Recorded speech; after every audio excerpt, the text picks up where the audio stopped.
All three of us are back again today to discuss the pre-order weekend and the deluge of old world reveals that we're seeing now coming out from the community. Just a warning though, we lost Josh's audio for about 10 minutes in the middle that I had to cut out because we could hear him, but it didn't record. But we also missed an absolutely hilarious admission by Josh about a recent purchase that he made. So you'll have to hit us up on socials to find out what it was because I had to redact it. Hopefully one day we'll find that part. Anyway, enjoy.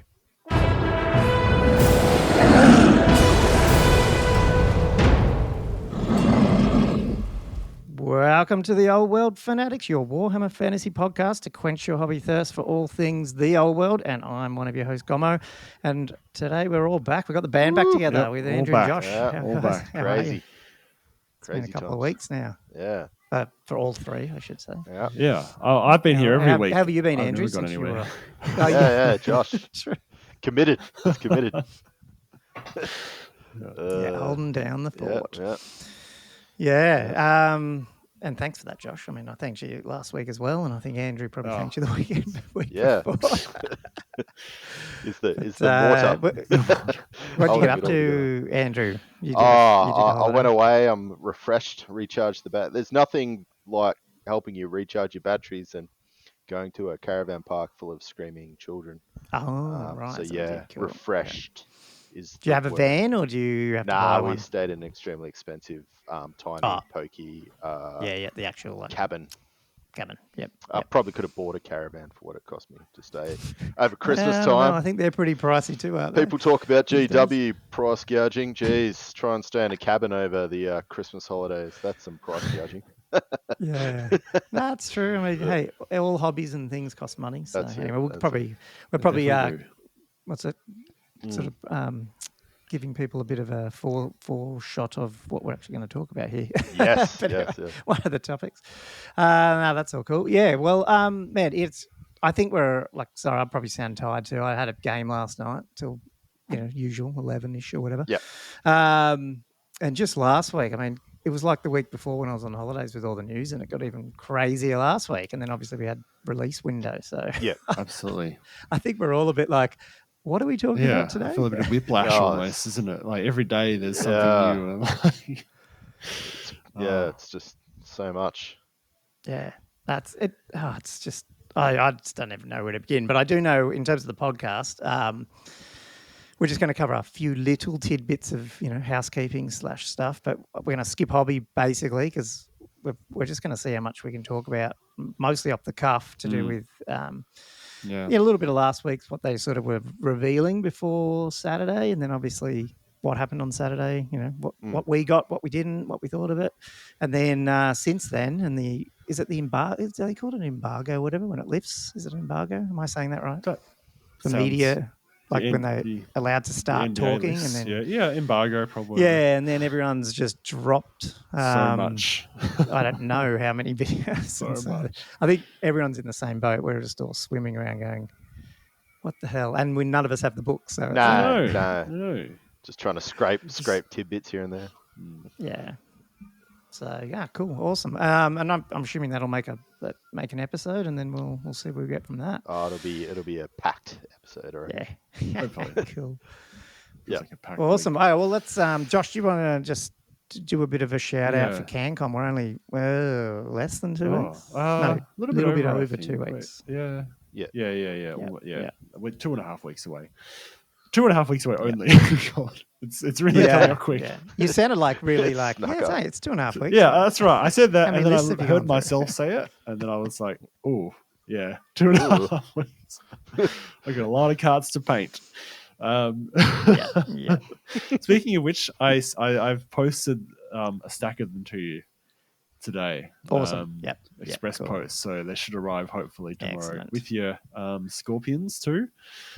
Oh, thank you. Yeah, you can get cracking on that. Cool. But yeah, CanCon itself. So we're sitting at 64 players. We can't. I don't think we. Yep. I think Paddy's asked their main guys, and we don't think we can get any more tables, so we're sort of maxed at that. And to be honest, I feel like it's a good number anyway to sit at. Yeah, it's big.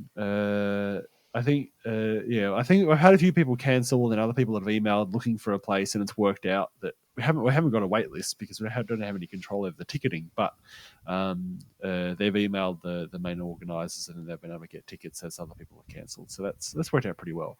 In terms of I should mention the doubles too. I've had one more person buy a ticket, which means we're up to 2 full tables. Hooray! Cool. So is that 8? No. Hang on. Yeah, 8, including Paddy and me. Yes, so it's not a huge thing going on. But at least we got 2 tables, which is all you need. It should be fun. And most of this week I've been cracking on just printing off carts and carts and objectives and things, and then we're trying to start to look through, get some list approvals and stuff, which takes a while, especially when they're handwritten lists, because then you've actually got to go through them bit by bit to make sure that it's all valid. Whereas, if it's done by, in your recruit, or it's done in Army Builder, or in Battle Scribe, I can trust those a bit more.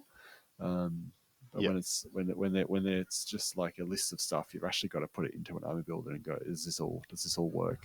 And I found a number of half of the lists though, for like, it's quite a significant proportion that have got an error or two. So it's like, you've got to check them.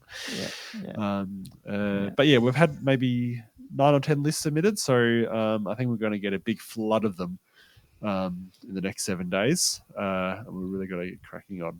It was the 12th, I think, Patty said. Is that what she sorry, the 12th. 5 days.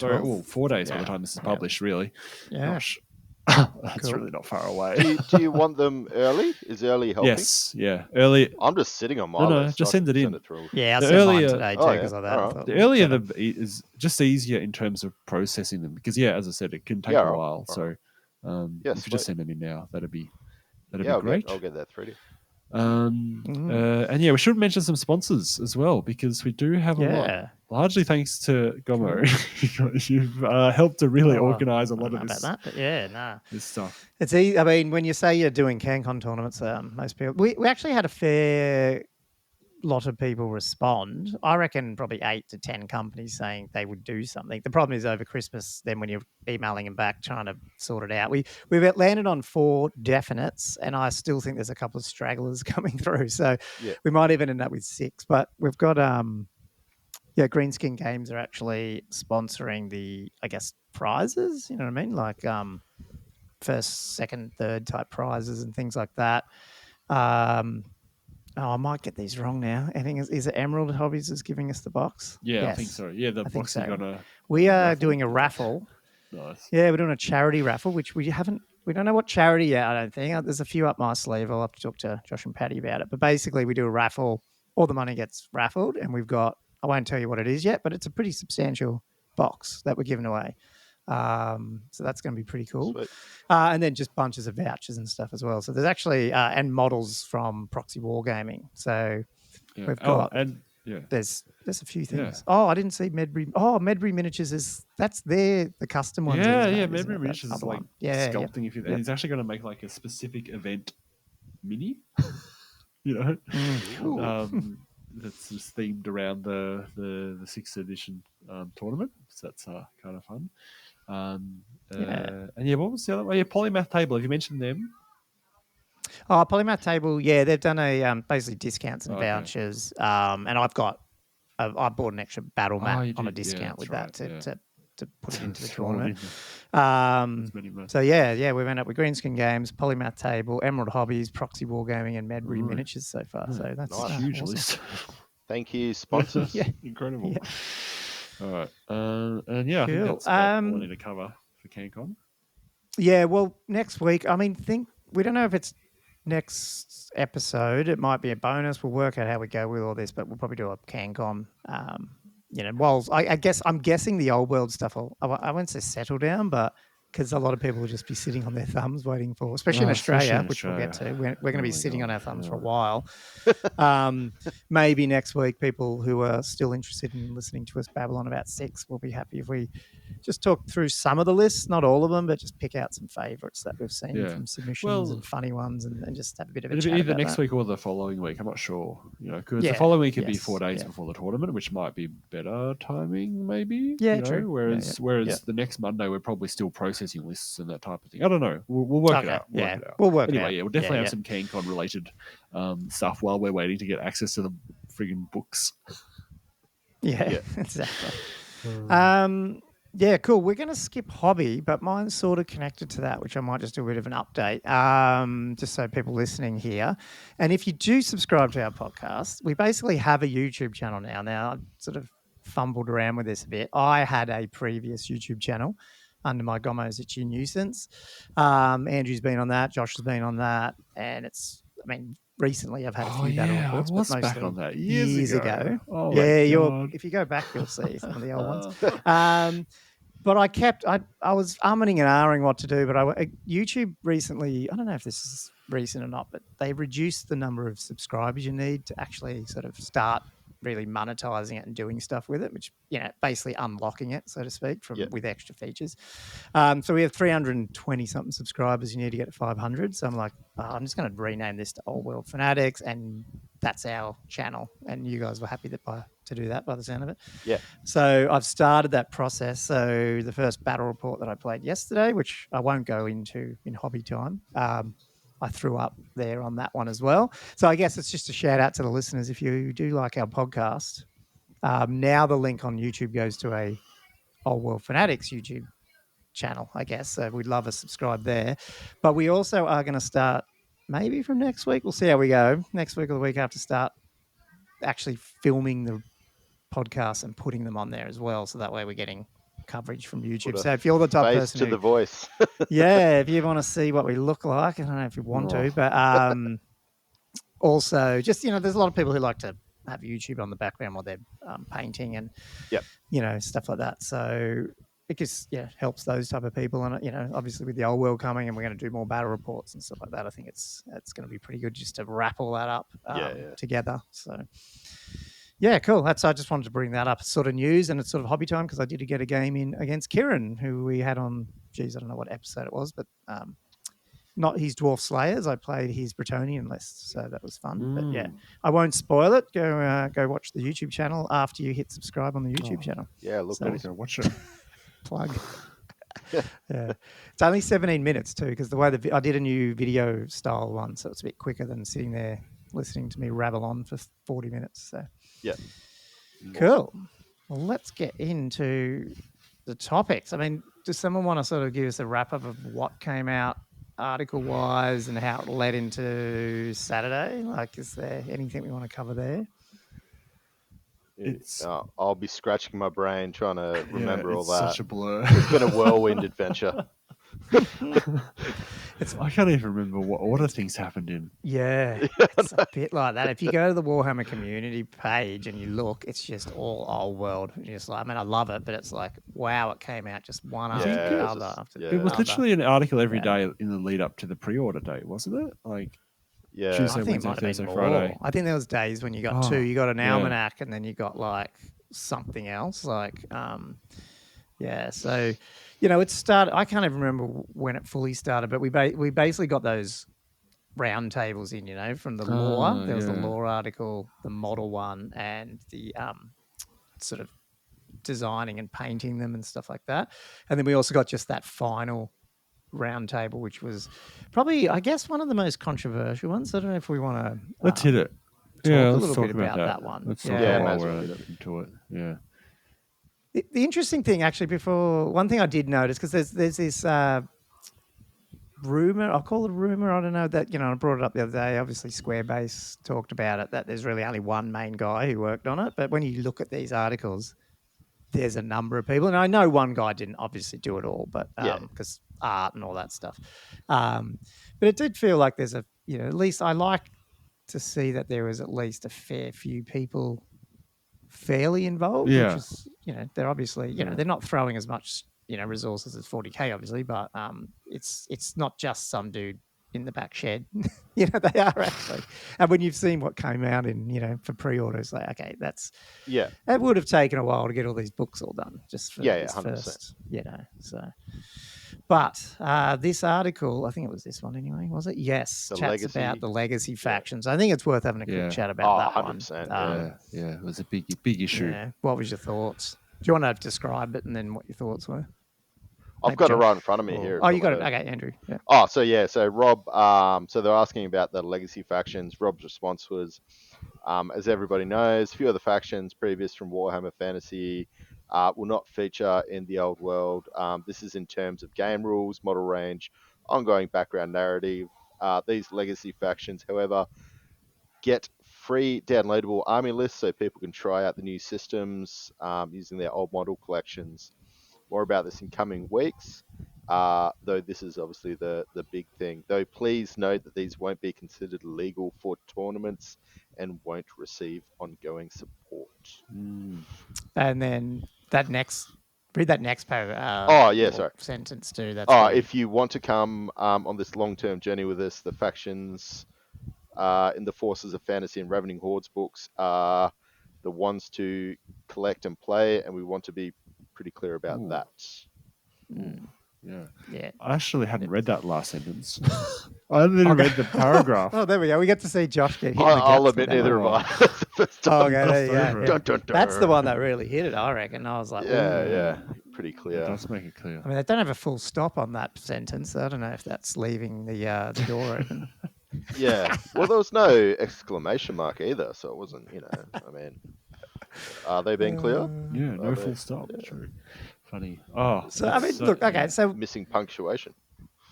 I'll rewind. I'll try rewind back a bit there and see what you guys think. So, they're talking about game rules and the fact that, they're not going to receive ongoing support for the PDFs. I mean... Do you then read that as whatever drops in 2 weeks or 4 weeks, whatever the hell it is, there's not going to be an FAQ. There's not going to be, if we do point, I'm assuming they'll eventually do point updates and things like that over time with the core factions. Do you think that's not happening at all by that statement for the legacy ones? Sounds like it, doesn't it? Like I guess what they're saying is they're not going to include them in their GW tournaments, and therefore they won't have to worry about rebalancing them or FAQing them because there's not going to be a focus for them at all.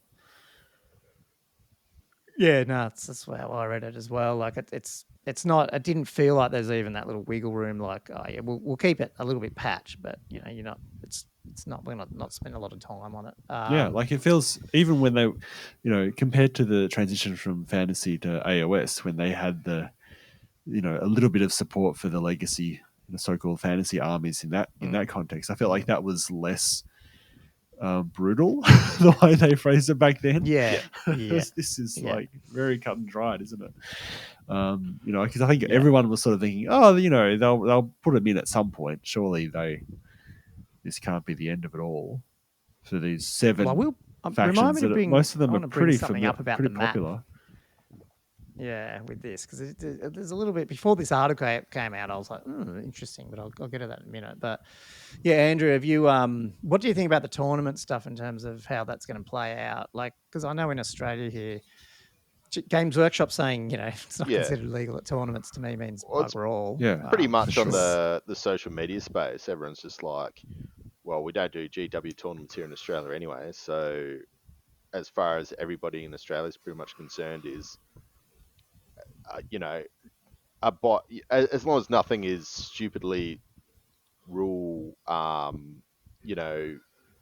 not aligned points wise or extremely powerful, that they're going to be allowed in tournaments. Like I can't see why. And obviously you've seen a lot of tournament organisers already come out with that and go, nah, you're fully supported. Yeah, for sure.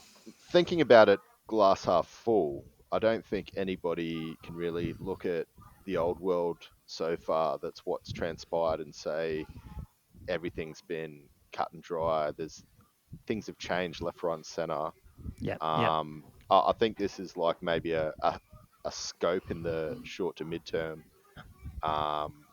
Obviously dependent on, as everybody said, success of the old world. in terms of sales. This is sort of like edition 1, I suppose, of the old world. Unfortunately, as everybody knows, the amount of miniatures that you've got to create to bring these factions out is substantial to a certain degree. So I think they're just having a realistic scope for the first edition. As everybody else, and I'm sure you both probably agree, if this is highly successful, you might in further editions see either books coming out, if not books and miniatures. To what degree, or time will tell. And I think the other thing is just to see what the cadence is for the first few releases, because I mean, obviously, and we'll get into this. There's already a leak about the dwarf dice, so we're thinking dwarfs are coming, but is that in 3 months? Is it in 6 months? Is it in 2 months?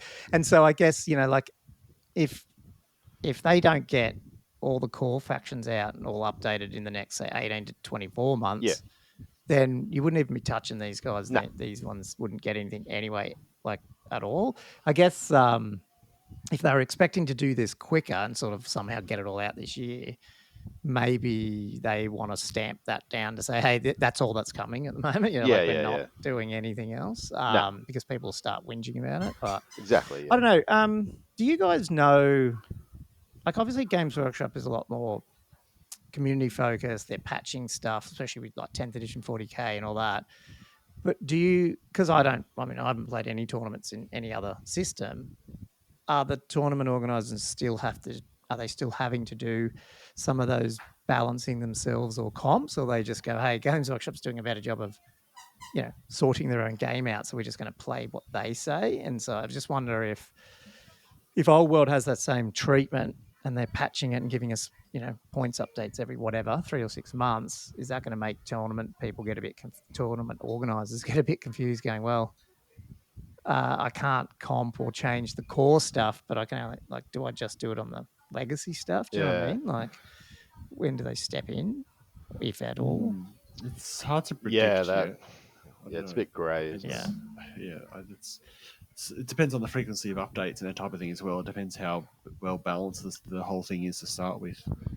Going back to the whole legacy faction discussion, though, I feel like this is very much a business decision to a large extent. I feel like they were, the people that were trying to bring this back were probably told, part of the reason why Warhammer Fantasy was dropped in the first place was because they had to support this massive range of miniatures. And and it wasn't profitable for them to have these huge lines, and they weren't selling that many. So they were like, "Look, the only way it's going to work is if we cut it, by a significant amount, almost by half, and that way we don't have to support so many different miniature lines, but you can still be selling all the rule books, and you still have a lot of support for the factions that do exist."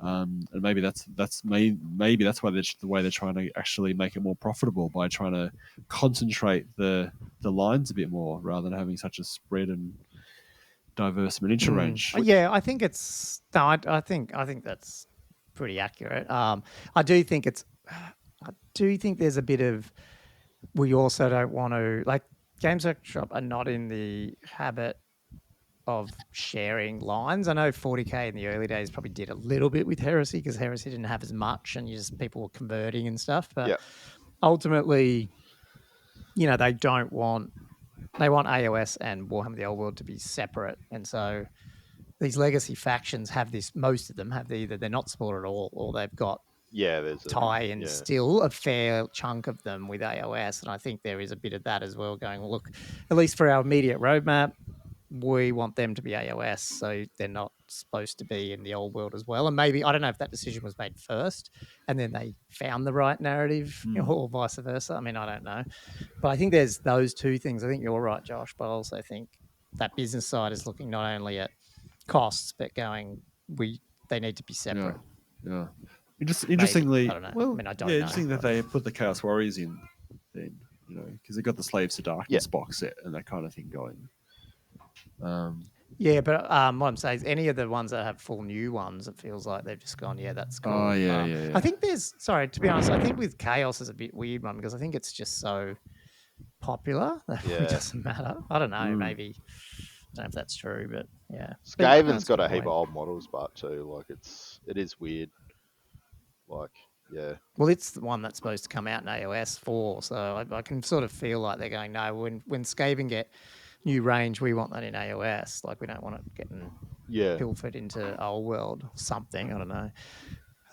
We don't know, but I mean, at the end of the day, it sucks. But I guess psychologically, you got to look at it a certain way. Like, I've got Demons of Chaos is the only one that I've got in that list, and I don't. That's I not got even 3. close to a main army for me. I got Skaven, Vamps, and Chaos Dwarves.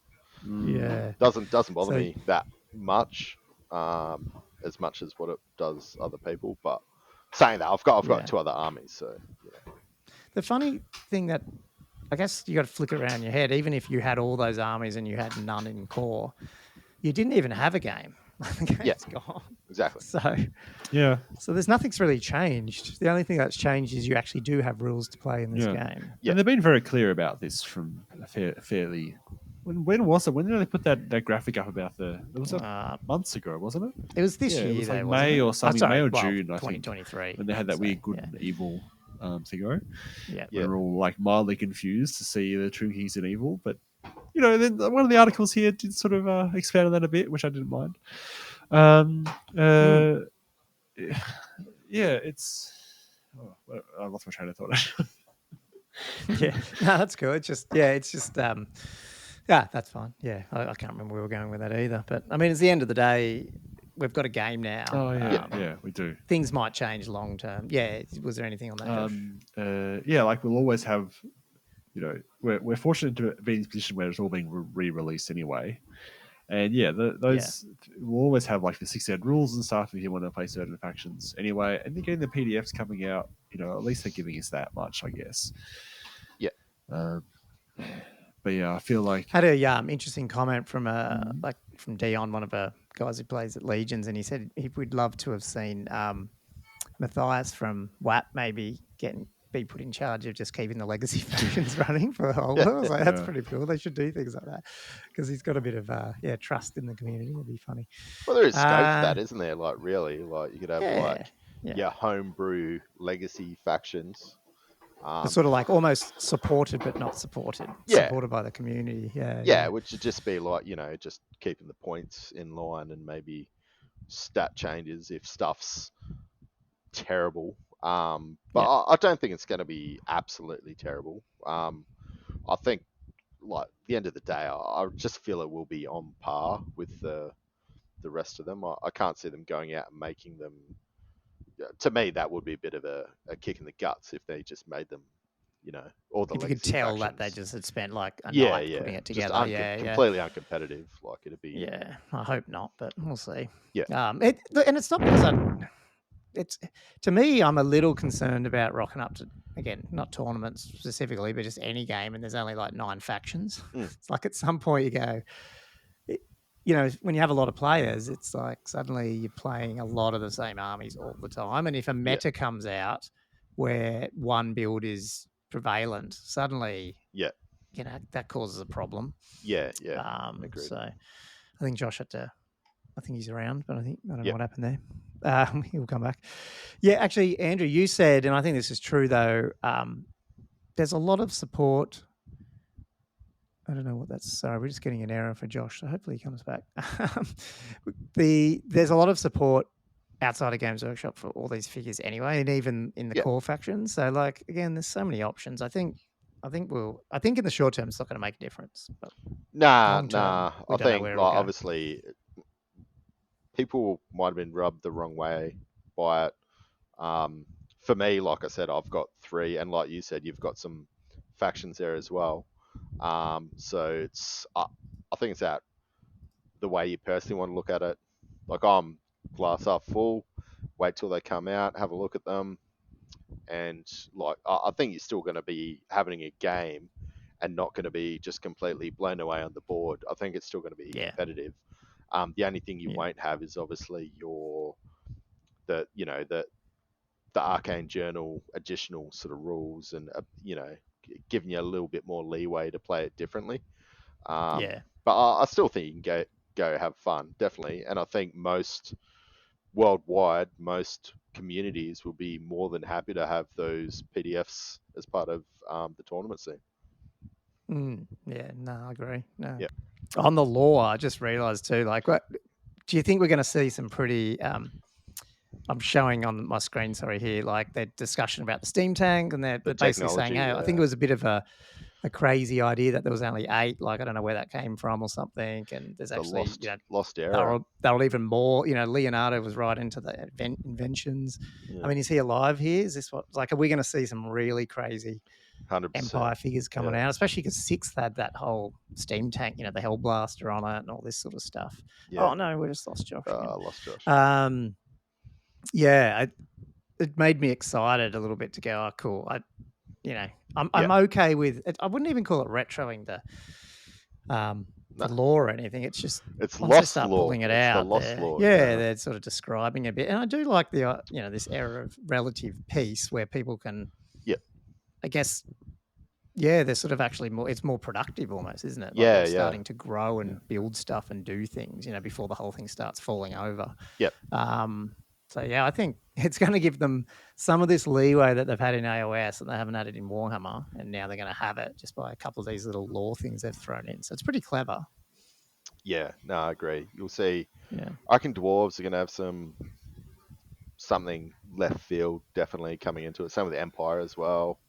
Yeah. Like you said, like the steam tank, you're going to see like at least some sort of new war machine sort of thing.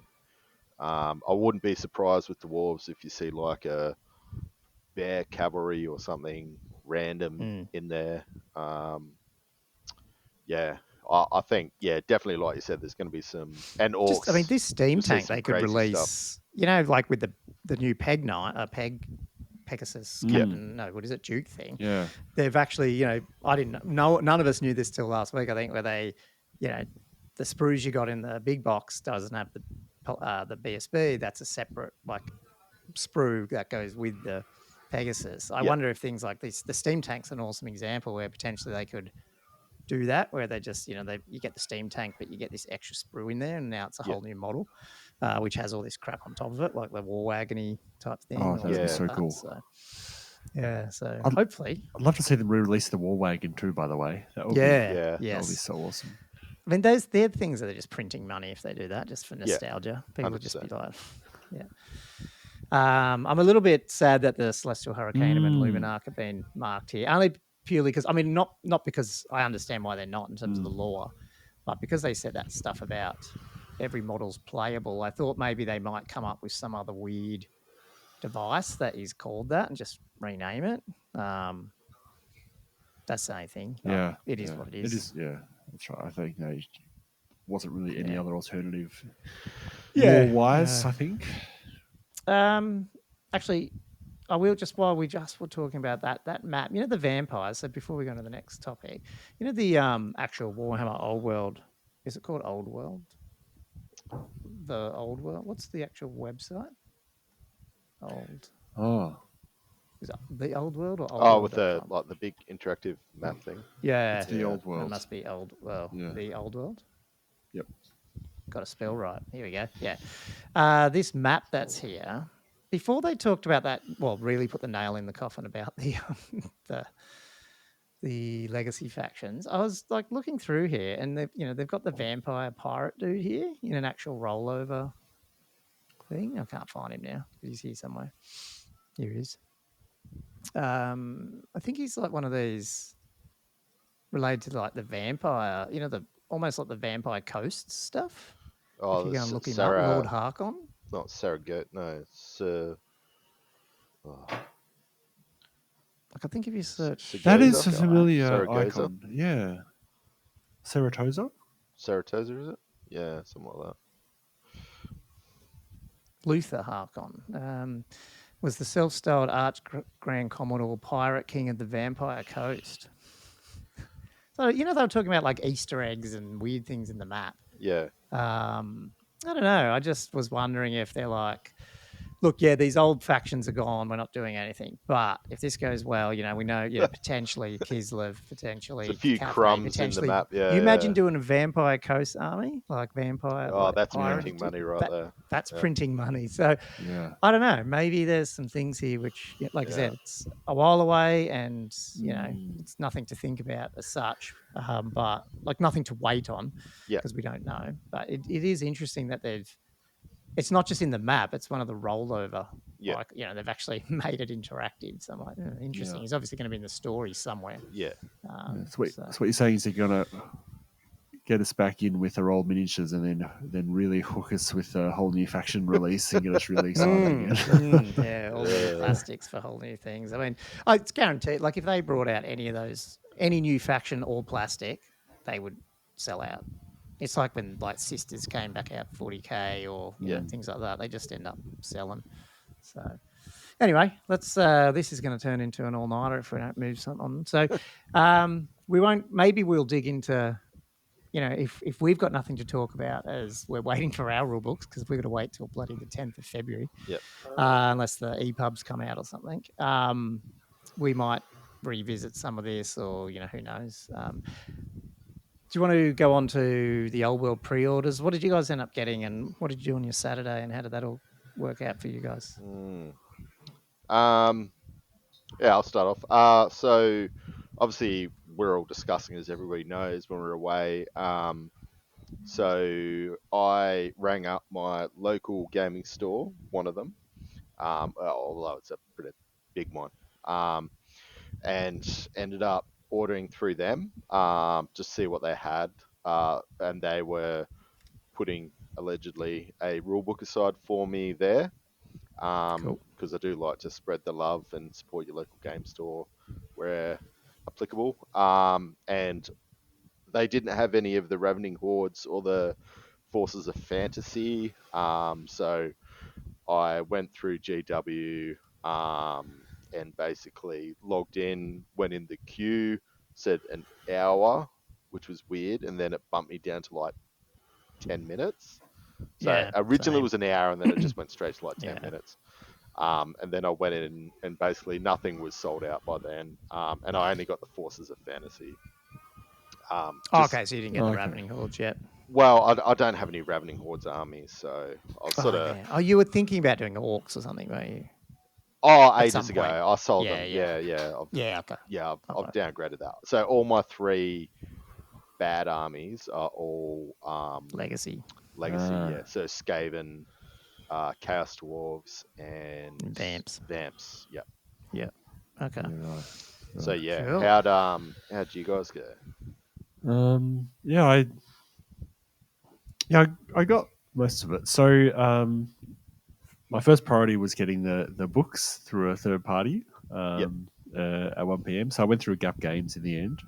Yep. I think the stuff appeared like a minute before 1 p.m. So I was like, yep, all right, I'll get it. Go for it. So yeah, I got the rule book and both the fantasy and the Ravening Hordes books and the Brett book, like the Arcane Journal as such. Yeah. I got those and it's like, yep, good, right, okay, got that done. And then like a couple of minutes later, it was all sold out. I was like, good, sweet. And then after that, I went back to the Games Workshop one, and there was a bit of like a 20-minute queue or so to get in there. Yeah. Mainly just to get the cards. And the Lord of the Lands special book. Did Gap Games not have the cards, or they were sold out? No, they didn't have. Or maybe they. Actually, maybe they did. No, I think I just focused on getting the books and then getting that transaction done. I didn't actually look that hard for the cards, but I don't think they did. I can't remember. But I went to the Games Workshop store mainly to get the novel, because I wanted to get the special edition Lance, Lord of the Lance book. And while I was there, I was like, I guess I'll get the cards, while they're available. And then later that afternoon, you reminded me to get. Well, I also had forgotten. That's when like you said an hour or two later, I was like, the map. I want the map. I think because I saw on Facebook someone else mentioned something about getting the map. And what? I didn't even know they had a map. Oh, yeah, it's like the old school. It might still be there, because you know what? You don't know. You got to go to it's not like, this is the shit thing about the website. You can't just go show me all the pre-order stuff. Yeah, you've got to go to the section. Yeah, you do. And the map is in, what's it in? Accessories and something? I don't even know. I can't the whippy sticks. I had to like go and hunt for it. Yeah. And then I found it. It was really, it's probably still there, Andrew. Yeah, unless you knew what you were looking for, you weren't going to. I think that's why we forgot about it. Yeah, I might have to go look. It's ridiculous. Not the cheapest one, but yeah, it'll hopefully be nice and big. But that's all I got. I didn't actually buy any actual. You didn't get figures at all, did you? Nope. Just Yeah, books. Just books. Well, the figures you want from Brett's, they're not even out yet, are they? Like you want to get the unicorn? I'll don't you, probably just get for the figure? unicorn at some stage. I don't know that I'll get much They're not- else other than that. I don't know. Maybe Yeah. I'll get a foot in Knights of the Realm, but None of them are don't know. like, limited edition and all that anyway. At least at the moment, so you can always come back and get them. Yeah. Yeah. No.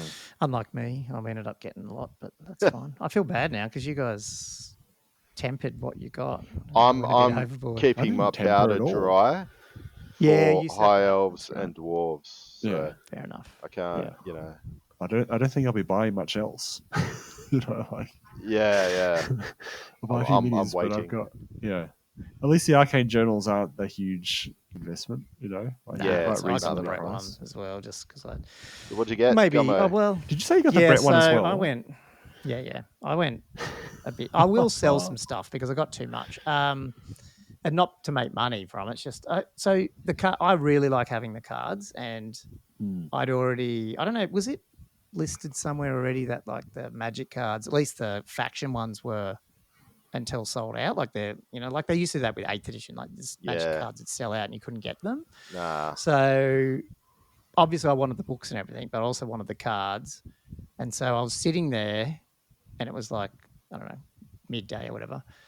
And then I realised, well, New Zealand's open because someone else said, that there was some New Zealander people saying that they bought X, Y, and Z. That's what I went, hang on.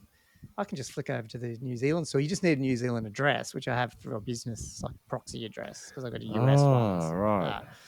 So you just put a New Gummo's got Zealand these address proxy in, addresses all around and the then world. I bought, and they're like Australia. Like we didn't really sell out straight away. Like it took a while to sell out. And so I bought all 4 packs of cards in New Zealand, which just get shipped here. So the money's probably crap, but I thought if it sells out, at least I have a pack. That was my thinking. But I ended up getting the cards anyway out of the Games Workshop Australian one as well because I thought, well, I'll have cards are 2 they? packs. So it's they're the for- unit cards. What else? It's the Magic cards, the like Magic item cards in the 2 different faction boxes. And I figure I'm going to know people around here that are going to miss out, and at least I'll have a pack, and I'll just sell. Like I'm not going to make money out of it. I'll just sell them. I might have to hear you after some Magic cards. Yeah, well, that's the thing. Like I'm not doing it. I'm not doing it to be an eBay. I'm going to hold them for 3 years and then sell them for $300 or anything. I just. So I did that, and then I got on. I was just going to get everything from Games Workshop. I just didn't feel. I got a bit worried that people were saying like, everything was selling out, or you'd put an order in and they wouldn't be able to fulfill it. And so I just sat on the Games Workshop queue. But while I was doing that, that's when Josh went, he got everything from Gap Games. And then I went and looked and they had the Tomb King box there. So I ended up getting that from Gap Games instead of Games Workshop just because it's, like 20% off. Oh, you got the Tomb King box. Okay, you did get that. Well, I got the Brett one too. But Yeah, I that's thought from you said Games you got the Workshop. Brett one. Yeah. So I you got got all both. the big boxes, all the rule books. Oh, you got the big all box, the cards. the Brett big box. Yeah. That's just getting put in the shed until I start going Brett Army. It's just such a good buy. I figure if I'm going to do Brett's down the track, it's worth it. And then I'll just have to sell the rule books. Yeah.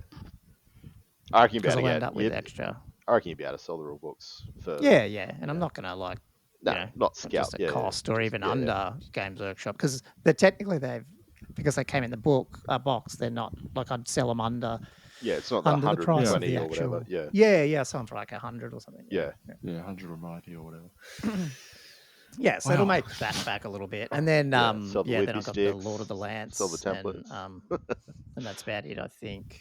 Oh no, so I did buy one other thing from Gap Games, and I emailed him to get it added into my Tomb King box order, so I didn't have to pay double postage. Yeah, I went back and bought the dice for Tomb Kings because they're 20% off with Gap Games, so it was not ridiculous price.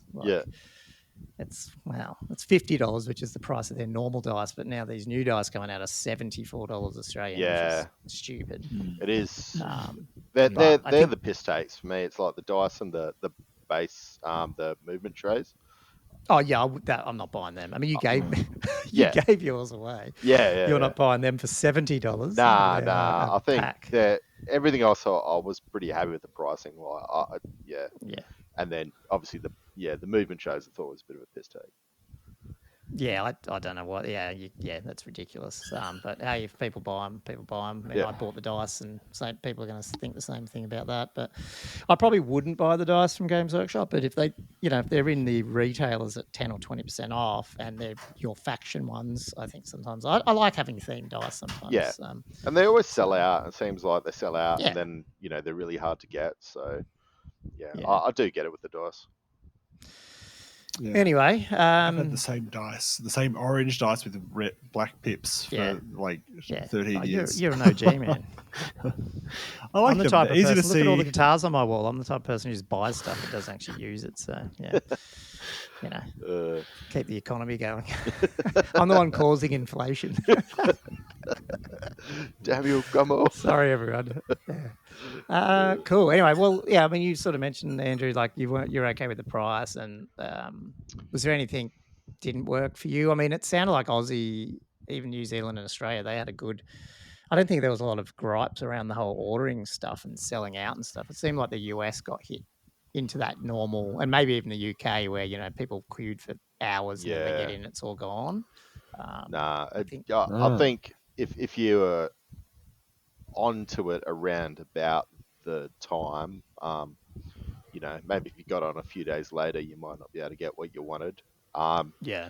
Price wise, I think we were all sort of knew what we were looking at beforehand. There weren't a heap of gripes. There were some. I understand. Obviously, some people's financial position might not allow them to get everything they want. I do think, obviously, like you were saying, Gomo, you're going to have people buying box sets, maybe multiples.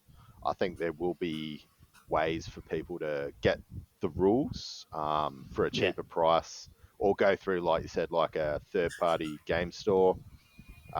Maybe wait a few months. I think there's going to be ways for people to, gain entry with the basic rules for under $200, which Yeah, that's right. I mean, technically, you only need 2 books, really. Yeah. Well, and you can play. or just one, really, if you've got a legacy army and a PDF to hand. Oh, no, no, you're right. Yeah. Sorry. Yeah, totally. Yeah. Ironically, the cheapest way to get into it. Yeah. Yeah. Exactly. At the end of the day, it's like there's none of these hobbies are free. It's people got like expensive hobby. I think there are cheaper ways to get into it. And I do feel for people that want to, get into the game but probably don't have that cash. But I feel like there will be ways to enter into it within the next few months for a cheaper price.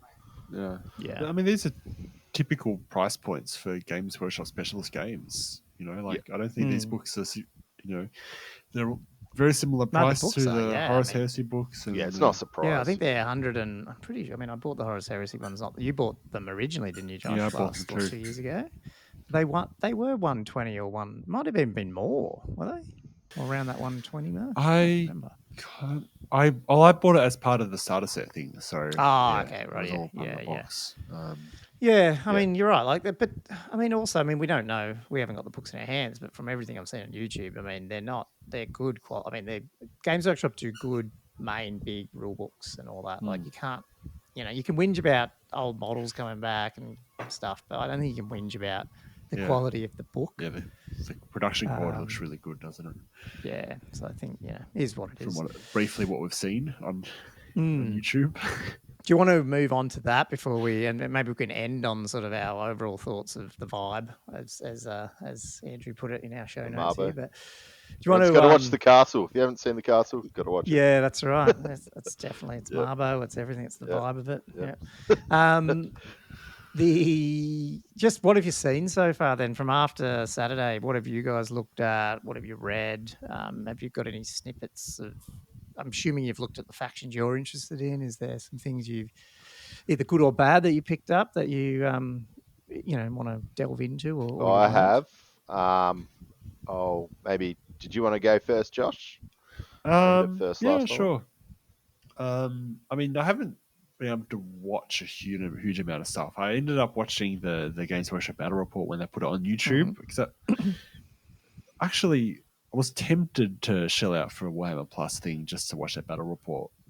but then Is that 24 the hours same later one? they put it on the Yeah, YouTube. it's It's the the same same one, one. isn't it? Put I it on assume it YouTube. is. Yeah, Yeah, it is. Yeah. So I've watched that, and then The biggest question Yeah. is, could you play against any of those two players in terms of their enthusiasm? Which, good on him. I love him. And the dice rolls, like you said, dice Gobbo, rolls the were dice rolls. crazy. Do you reckon the dice rolls were like legit? No way. Do you reckon No they're just way. like rolling dice until they the got way that these, the way like, they cut it, double Yeah, sixes yeah. or 11 on Yeah, two there's dice, or all these ones going all over the shop. Yeah, and then say But anyway, I shouldn't rip them off because I mean, they're obviously targeting. They're marketers. Marketing. Yeah, so yeah, it's just so fun. It's like, it's wow, not really. Nick, come on, settle down. it was entertaining. Curses. Curses was the word I kept hearing. Damn you, I curses! was like, I haven't heard anyone say that phrase for a very long time. Oh, Like should 4 take it. times. Should take that to CanCon every time I get a Curses. bad dice roll. Curses. Yeah. That'd be funny. Someone dressing up as one of the Games Workshop TV, Warhammer TV presenters and playing the whole tournament as if it's them. That'd be fucking classic. Yeah. Anyway, sorry. What did you find, Josh? What did you think about it? Well, that I must admit, the battle report, I didn't. I don't know. I mean, there were rules in there that I learned, I guess. But in terms of how the game feels and plays, maybe it's because it was Tomb Kings versus Living. But like, I didn't get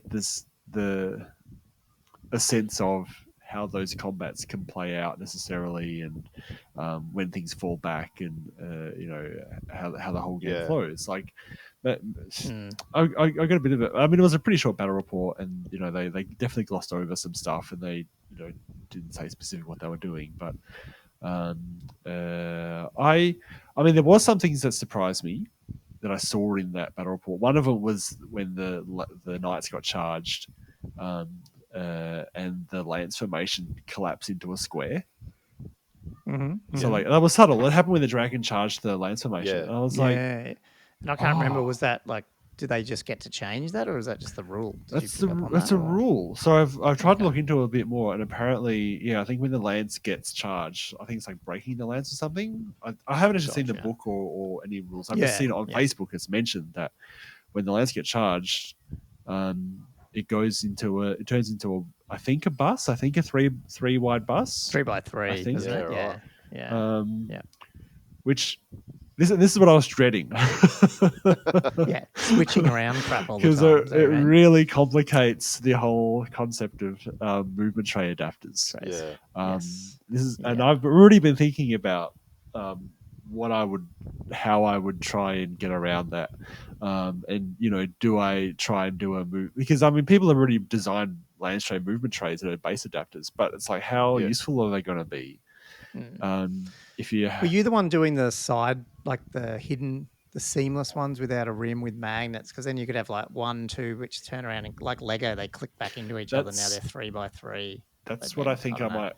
Like, this is only just 24 hours really ago that I realized. So but that's what I'm thinking I might do. I might have each row connected, like especially the first three. The first 3 at least, where I have one guy at the front, and then he's magnetized to the 2 guys behind him, and then the 3 guys behind that are connected to the 2 guys in front, and then I can swish them around so that the one guy at the front can go next to the 2 guys, and then they can switch slightly so that the 3 guys behind them all connect.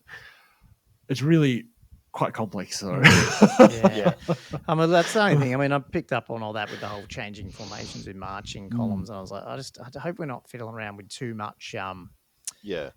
Just changing formations and fiddling with single figures. That was the beauty of Warhammer, but everything's blocks, Well, that's the thing, though. Like, even if I didn't do like that, like if I rebase, that's not necessarily going to simplify things, because I'm still going to have to move them around on and off the movement trays and that kind of thing. So I feel like me trying to make an effort of a convertible magnetizable movement tray that can flick between those two things, I think unless it's a little uglier, but unless you literally have a rectangle movement tray with magnets, like where the first one clicks into the middle, but you can click him off and then you know what I mean? Like, but you basically got a lot of like free. You'd have to model the ground because when they're Yeah. in Lance, you'd see it. Like it'd be a bit weird. Yeah, unless I had a Um, translucent piece of yeah, acrylic or something yeah. that Yeah, that's true. maybe. Yeah. Interesting. Food for But thought. anyway. Yeah. Yeah, and look, you touched on a point. I mean, and it's partly just the boxes, and that's why I think I said it last week. I don't know what the value of that battle report was when it came out, like in terms of because it's yes, you're showing off how the game works, but one side doesn't even have any magic. Yeah. They're not even in it, and then the other one is like doesn't have psychology. You know, Yeah, like it they're doesn't- like yeah. undead. So it's like they're not playing the whole game, but they're showing you like trying to explain the game. But Yeah. yeah, so it was a bit weird. Yeah. But But that's the yeah. two factions they started with, for better Yeah. or worse. Yeah. yeah. So I guess it is the what it is. coolest thing of that battle report at that point in time, because this is days ago, I feel like a world away, was all just the rule snippets that we were getting. Like Yes. those Yeah. were the first tastes of expansion on the rules that we've had since Yeah. the almanacs. I can't really. remember which ones they were either. But yeah, we learnt about. I learned about I a can't remember. bunch of stuff. Like we confirmed what the blessing was, which I don't think we yeah, had confirmed, which right. was essentially the same, really. We found out Got about the initiative undead. charge stuff. Yes, there? I think that was in there Yes. too, where it was. Yeah. Or was that in that how to play +3, video? +4. I can't remember. Remember that might random have how been. to play video? Yeah. I can't remember, but it might have been in this one too, where it was +3 if you're more than 3 inches away. Which I was thinking, was that kind of pointless having those that like how often do you charge less than 3 inches? Yeah. But I think it might be useful. Is one of the pushbacks only 2? Yeah, I think that's Yeah. where it comes in. Well, I realised it's obviously in those situations where you push back or they've given ground, and so you're only charging a small amount. I think that's also the report that had all the rules about undead, where they've got the regeneration and that type of thing. Yeah. Yeah. And it's weird because the regen still counts towards your combat res, and then it's almost I like you saw get the that. models back afterwards, which I thought was pretty yeah. cool. So it's Yeah. like it's not quite like a ward save. Like it's not as good as a ward save because you're still losing models potentially. Did I read somewhere or whatever that you can still take regens and wards separate then? Yes, yeah. You can? I Okay, believe that was that's what someone they was said. mentioning it somewhere. I was like, oh, I hadn't seen it in the video yet. But I'm yeah. pretty right. sure that's additional. Hold on, I've got the screenshot here. Yeah, it says in that screenshot you can make in addition to an armor save and a ward save. So, yeah, but I guess that's pretty powerful then. Yeah, but I guess being able to counter against combat res is. And tempering I factor. think it's I don't know which. I'm losing track of what I've watched, but definitely wards. Pretty much the highest ward you'll see a lot of times is a 5-up though now. Yeah. Like there's not any. Very rarely. is it? There's a few other cases, but I think there is one magic item somewhere that someone said is a 4-up, but it's 75 points. Wow, really? I completely missed that. Oh, that and then makes so you've much got sense. those, war Glad to dancer hear ones that. where they can do the dance and get a 4-up, like Yeah. that type of Oh, stuff. so it's not even a 3-up. But, Yeah, nice.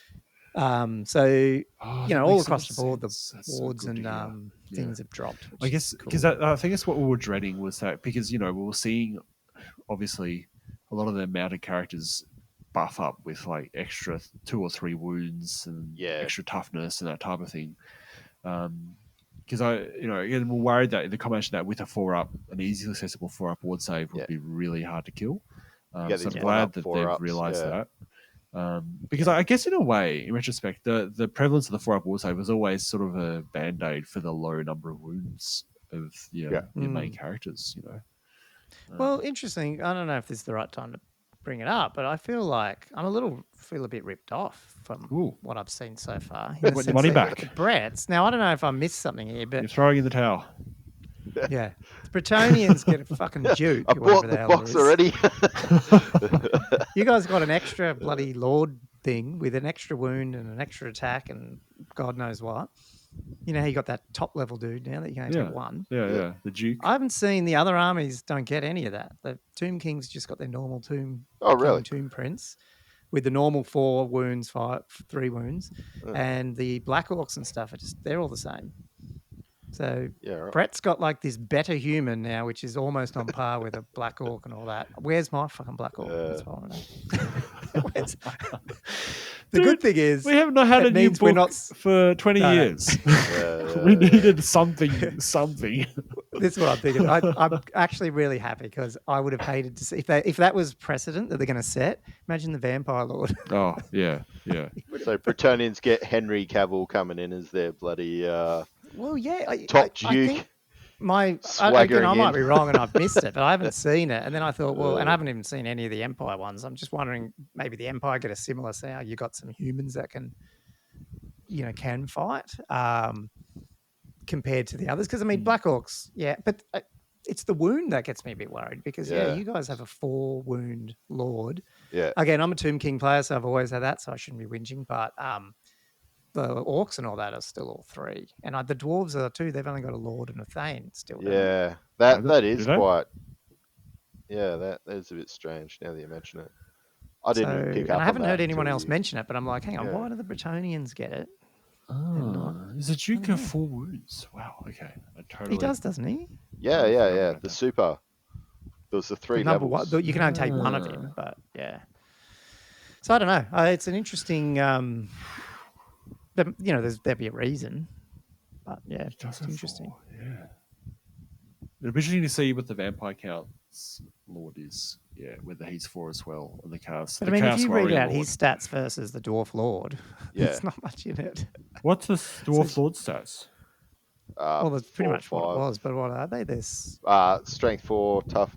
I think it's strength 4, tough 5, 5. 3 Weapon skill wounds, 7. 3 attack. No, 3 wins, 4 attacks. I think is Weapon normal. skill 7. Yeah, something like that. Yeah, wow. Okay, so the Duke is pretty crazy. Pretty much the same. Yeah. Well, extra Yeah. attack, extra wound. Yeah, strength 5, tough 4. Yeah, wow. Are they leash of 10 still, the dwarfs, by the way? Yeah. Yeah, okay.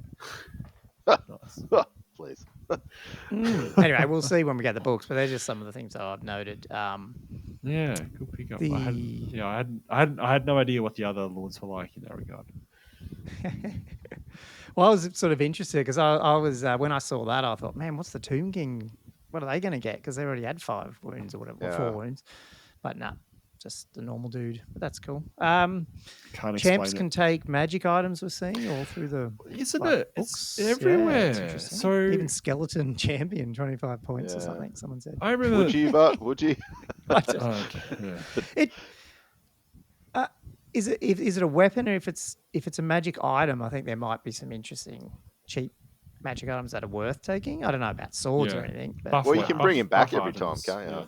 Every time. yeah, that's true too. Oh, Yeah. can you? That's So what I that was think my back. next question: was what happens with the champions? Can they be targeted? Well, they can or? they can in. Well, you can bring them back though in 6 and 8. Yeah, and they're your stuff. first ones that come back. Oh, right. Yeah. Like, sorry. Yeah. Being Yeah. undead. Yeah, sure. Yeah. But you can target them in the old world as well, like during combat. Because I haven't. I didn't I'd do imagine- it. I didn't I do don't it know in how the, this thing the works, GW but- battle report. Like Yeah. in terms of targeting the champion specifically. They did. So there was that rule about, and I'm going to get it wrong because I only read it or saw it and didn't. But you must have. Is it up to? You can't have more than half of the front rank not rank and file. Have you seen that No. rule? No. Yeah. Okay. So I can't remember where I saw that, but you're basically stopping. You can't do character walls, and I can't remember the Nice. number. Someone who's got the books would know, but there's basically, so I just don't know how it works with like when you've only got, the monstrous infantry that have 3, Yeah. can do it in 3 ranks. I don't know what that means because obviously ogres, it's pretty common that you might have BSB and a general. I think it might be something like, in that case, you at least have to have one of them in that front rank. That's a rank and file. And as you get bigger, if you got like 5 wide, it's either 2 or 3 have to be a rank and file, and as it gets bigger, I can't remember if it's half or less than that, whichever way it is, but you get my point. Like, Yeah. So kind of they're maximum. stopping character walls. Yeah. I saw that somewhere. Yeah. Because the magical items with character thing is bizarre. Like it's interesting in that like it's a big investment, and if the guy gets charged and you can punk out a champion easily, that's a bit of a problem. Especially because champions are even more of a target now that they're often got an extra pip of leadership over the unit as well. Mm. Yeah. So I feel like maybe, I don't know, we'll have to wait and see, but maybe you can't target. I don't know. Because the other thing I was thinking about was we were so intrigued when we saw the Ground Knight champion could take a magic weapon or item back in the when we were reading the album. It's like, wow, it must be really special. The Ground Knight champion can take a magic item, and it turns out that all champions can just do it anyway. So, okay. That's not special at all. I sort of feel like we said, I reckon this is a monster / Hero Hammer edition. Hopefully it is, but units are critical as well, so it offsets it a bit, so it's not totally ridiculous. But the good thing about having monsters and Hero Hammer is, again, I think it's more beginner friendly because you don't have to have 100 models. You can do a couple of big units, some cav units, and then you can play a big. If someone says, "Oh, I've only got 1,500 points, I want to play a 2,000 point game," it's like, okay, cool, just buy a crap ton of magic weapons. You know what I mean? Like you can sort of buff out all these dudes and you can play a game. And I sort of like that, especially for beginners, because that's what it was like when I was a kid. Like when you played Dwarves and that runes in 4th or 5th edition book or whatever it was, and the amount of stuff you'd spend on dwarf runes, like half your army was magic items. So have you seen much in terms of point deflation from the point? Like, have you seen much in the point cost at this point? In terms of how big the army is likely to be in that regard? Dwarf-wise, only slightly. Just from the Forces of Fantasy book reviews. It's quite similar points. But for the dwarves, one thing they've done, which is pretty good, is the old, I think it's Relentless. They've separated that. So you don't have that's that March thing. Yeah. And you can pay for it if you can pay for it if you want it. Because I was watching, what's his name? Ash do the reports. And he was mentioning, well, most of the time you're leadership 9 or 10 anyway, so it's like, it's almost like it's not worth having because you're usually going to be passing March tests anyway. So it's like it's pretty good that they're separating it from having stuff being inbuilt that you might necessarily not really want to pay for anyway. It's probably not a huge deal, but I mean, you might be talking 40, 50 points if you don't want to take it army wide, which,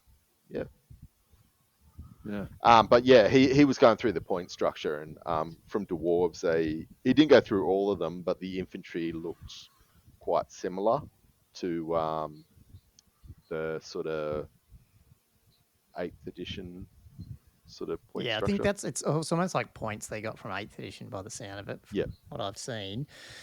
His ones are good because if you are wanting to he does leaf through the books a fair bit, doesn't he? So you get to at least see a fair bit. I was trying to zoom in with it's a little bit pixelated, but it's just the book was up, but it was obviously not zoomed in too much. Did you go, Josh? I don't know. I haven't been key. I just want to have the book in my hand and read it. I know. I don't want to be trying to discern these pixelated images and. Well, that's like me with if a PDF turns up in the next week or so, maybe after the 20th when more people get them and they end up, basically a pirated version. The fact that it's 10th of Feb here, and I feel like, well, I want to play it. I'd like to get it, but then I don't want the first experience of this return of the game be a PDF or even an EPUB. I want to open the fucking real rule book. So it's like I've got this ethical dilemma / if I do have access to it down the track, well, I want to open and read it on the iPad versus just wait, I don't know. Yeah, I agree. Because if you read all through it on the PDF, you may never actually look at the book after that. I don't know. Not properly. Just have the book. Yeah. In my case, 3 of them, but or 2, whatever it is. But did you guys see something about the double unit strength? I don't know if it's auto breaking, but like breaking them rather than falling back and stuff. Is that a thing? I just wrote a note here. Do you guys read anything about I that? haven't seen anything about that. Okay. I saw it somewhere now. I can't remember where it was, but it sounded like there was a way. Yeah. You know, I like saw it in how the there's that stubborn rule. falling back in good order. Yeah. There's a thing. I thought there was a way you can get rid of that, based around unit strength and what you're doing. So basically, it turns into the old way of doing things. You know, like Yeah. that if they fail there, Oh, modify really? leadership, they break. Yeah. Right. Yeah, right. because I think stubborn counteracts that. Like, there's something in the stubborn rule about even if the enemy is more than twice your unit strength. Maybe Yeah. that's what it was. Maybe it was that rule, which then Yeah. obviously inferred that there was this other rule, which I hadn't actually seen. Yeah, okay. Yeah, well, it's definitely the stubborn one. I've seen that, which, yeah, like you said, sort of highly suggests. Yeah. Which is reason to bring you big units potentially. Yeah. It's weird. Why do you reckon they dropped? Because the rank bonuses have changed. You know, like now it's only max of +2 unless you're a horde unit, which you get to +3 on rank. Yeah. I felt like I remember us talking about rank bonuses because we're like, oh crap, everyone on the first front row gets attacked. So why wouldn't everyone just have massively wide units? And it's like, oh, maybe the rank bonuses are really important, but then Yeah. they've limited it down. So I'm like, Yeah. I don't know. Like it's interesting. They're almost wanting you to have fairly wide units, maybe not like 10 wide, but I mean, why wouldn't you? You know what I mean? Like if you get more, especially if you're a fairly good, like a Chaos Warrior or something, we actually do damage with that one attack. Yeah. That's going to be interesting to see. Yeah, I guess. Like, it might leave you more open to getting charged by multiple things the wider you are. Yeah. Maybe, I don't know. I agree though. I was surprised to see that limited so much. Although, I must admit, it is in the context of the fact that they haven't really put supporting attacks in, and there isn't step up. So there's not a huge amount of wounds being generated in each combat phase, you know? True. Yeah. Compared to 8th, where there was lots of attacks going through on both sides, and so the rank bonus didn't matter so much. Negligible. Yeah. Yeah. And it does, I guess it gives you this horde.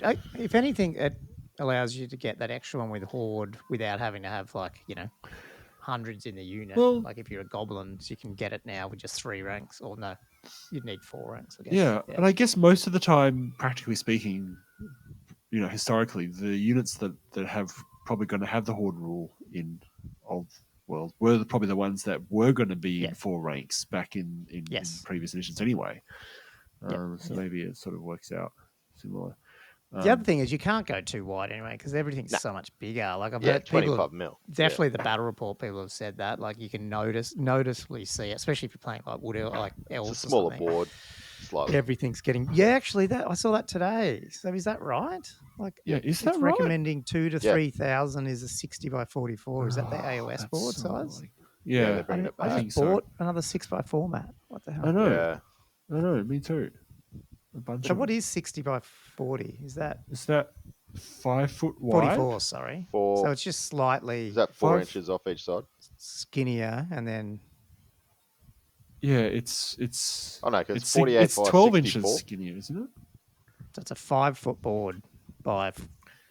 Because that's 72 normally. What did I say it was? Oh, 72 by 48. It would be 6 by 4. Oh, and you say 60 by 44, so it's 12 inches narrower, so it's a full foot narrow. It's 5 foot wide. So it's a 5 foot wide by then 44, so 44, 2 yeah. inches. So it's like, okay. So I guess you'd still... So just over 3.5 foot wide, yeah. what is that? Which is interesting, which is weird because we've gone to a bigger base size as well.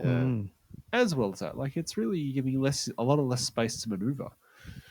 But I wonder if that's deliberate in the sense that, okay, well, we can get more games in smaller areas because that's probably one of the things they want to do with AOS and like as in have it on the same boards, in Warhammer World and all that sort of stuff. Because it's the same size as 40k, isn't it? That's been that for a while, hasn't it? I think so. 44. So I guess, not that surprising they've decided to standardise that, isn't it? Bring my dwarves Pretty closer. disappointing, though. That's good. Yeah. It was interesting to see if it's adopted in the community.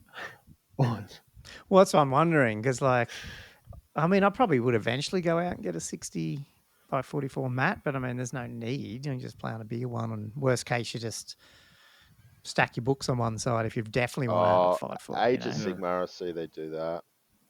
They definitely What? play on the standard legal size mat, but they've got the 6x4 mats. But you space out like one edge, and Yeah, then you okay, deploy closer. If you know me, Yeah. so you deploy from the center. You don't really like measure Well, even in our, backwards as yeah, much. well, you've never measured from the base. Like all the deployments always go from the middle and say 12 from the middle. Or, Yeah, don't they, yeah, usually? yeah. Yeah. So it really doesn't matter. It's just Nah. to be interesting to see what happens. Yeah, like you're not going to Like if the tournament say this is the size, so therefore we're going to have. Yeah. I wouldn't mind it actually because you usually got figures everywhere. It's nice to have a dead it's just pile. put 'em over Like the you'd have side. this 1 foot between each table Yeah. to put crap. Yeah. Put your It does dead reduce it. pile. I've got just- some It good It does news. mean you probably use the whole board. You know, like sometimes with big 6 foots, like there's always a bit that no one uses, whereas this is like you have to because you're wider and Yeah. So, sorry, I man. guess so. you go. It depends on the terrain as well. Yeah. So Gomo, the bullshit banner, it's Mm. returned, but I've got some good news for you. Yeah. Okay. Yeah. D3, Ah, not okay. D6, Cool. That's right. to Yeah. your Awesome. combat res. Is So it still called the battle? I mean, the battle. It is the Is the bullshit battle banner. Yep, The bullshit battle banner. the BB. The plus BBB. D3. Plus D3. Okay. What's it worth now? I'm not sure. I hope it's at a discount. But I mean, Surely it'd be. the other banner, what's the War banner. Oh. what's the war? Oh, banner of the world dragon. No, the banner, is war that banner, Is- the +1. War banner. Yeah, the war banner plus Yeah, one. so that's still there, obviously. So Yeah. you can still That's do is that a common one though, isn't it? Yeah. Yeah. Yeah. And what do you think about that with these common items? Are actually you can duplicate them. Well, sorry, you can duplicate. Some What do they call them? Common magic items. you? If you know what I mean? Like the ones that everyone can get. Really? Some are marked as asterisks, and you could say like there's a lot of the potions you can have multiple Oh, dispel okay. scrolls. An example, obviously. Oh, so that you can have multiple dispel scrolls. Cool. Because you couldn't in 8. But things like I don't believe. Could you? I can't remember. You I can in 6, feel but you like might be in- right. In 6, you There might have definitely been can have multiples. something. You can have stacks of scrolls. Yeah, I think you're right. I think and definitely, but some of the magic weapons like the +1 to hit one or whatever it is, that one's multiple. There's a few that you would generally have seen where you can now take multiples of it, so that's interesting.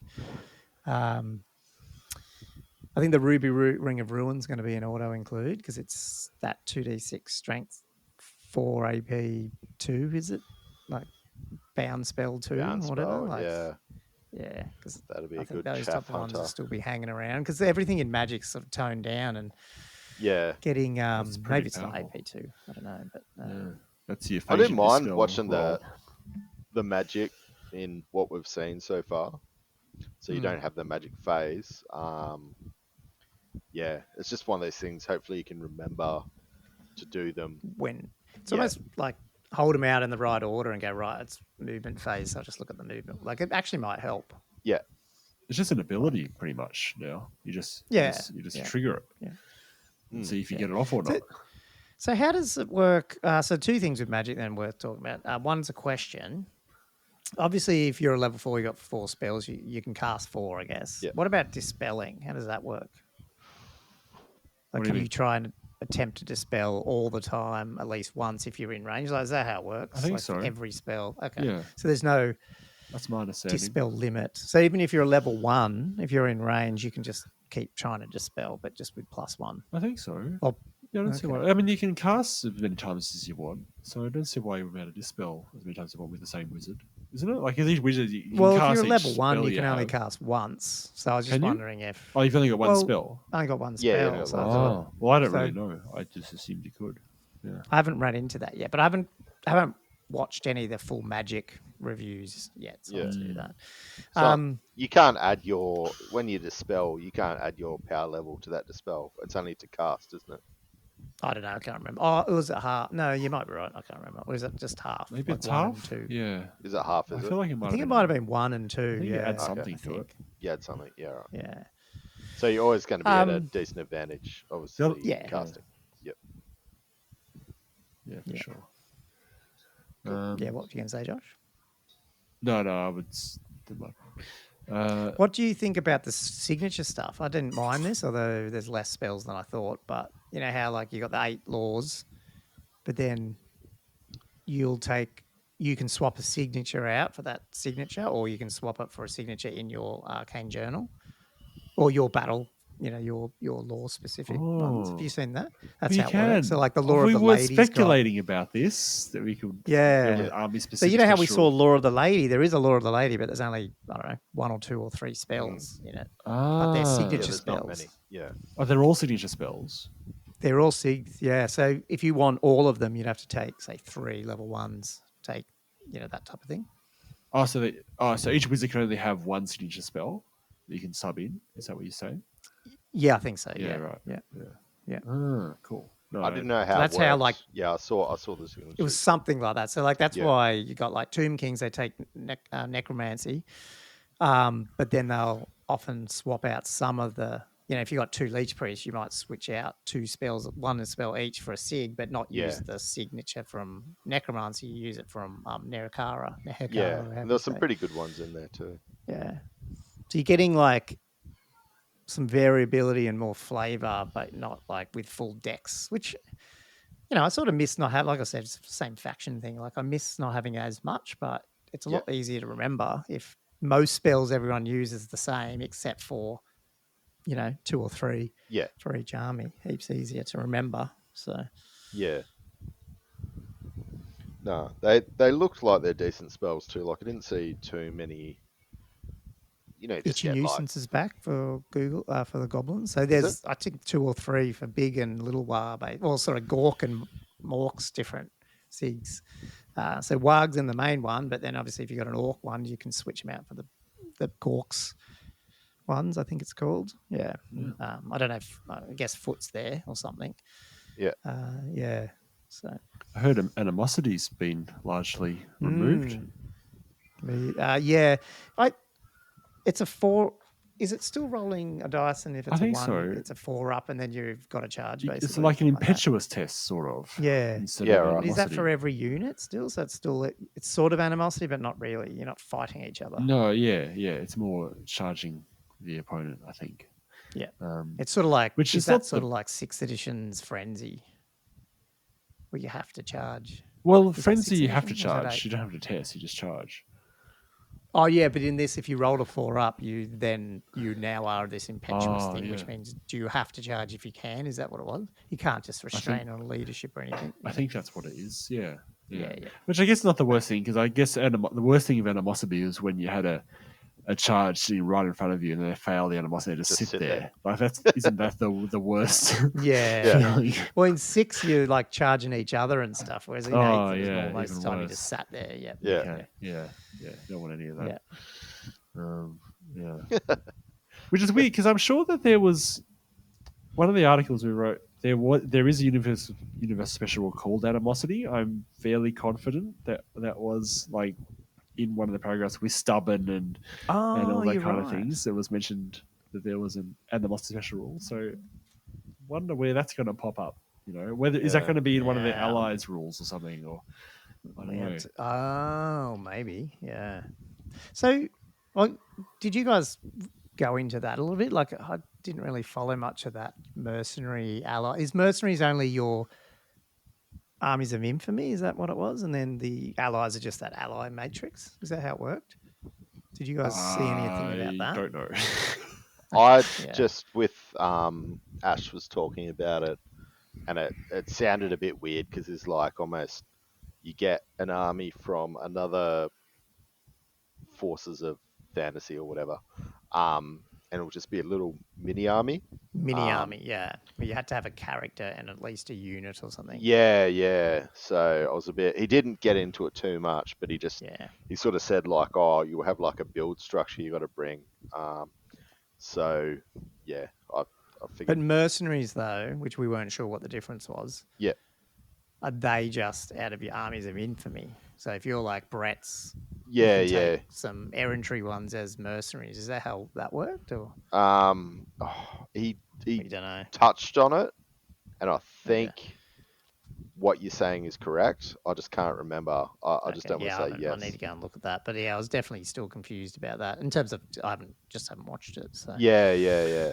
heaps to learn still. Yeah. That's for sure. Yeah. Can I just say, And you can't take them all. That's the other thing. So like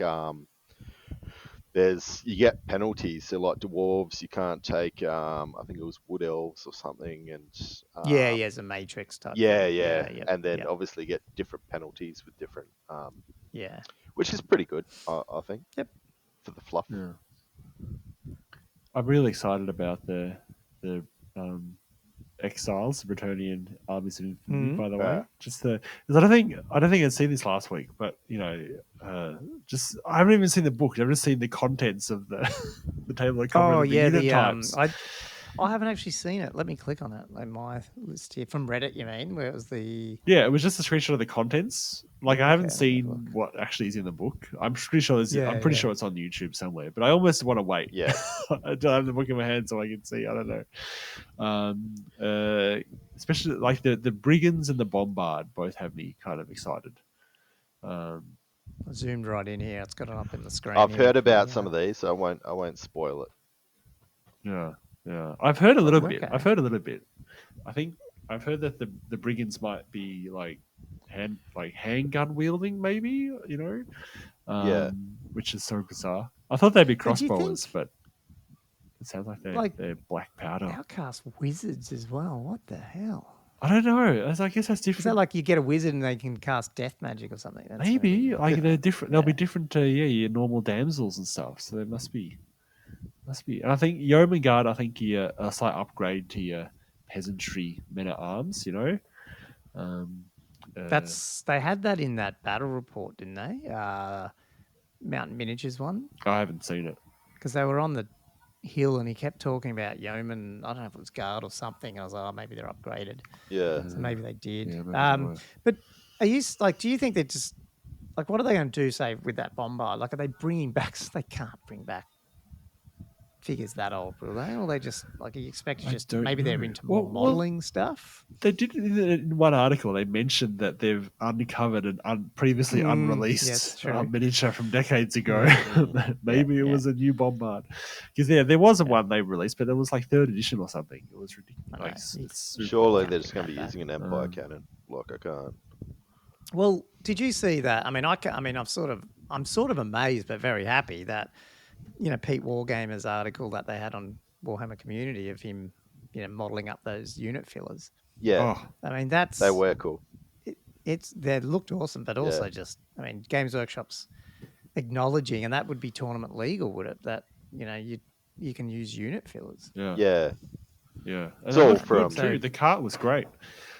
Although I must admit, it's all built from other Games Workshop kits, obviously.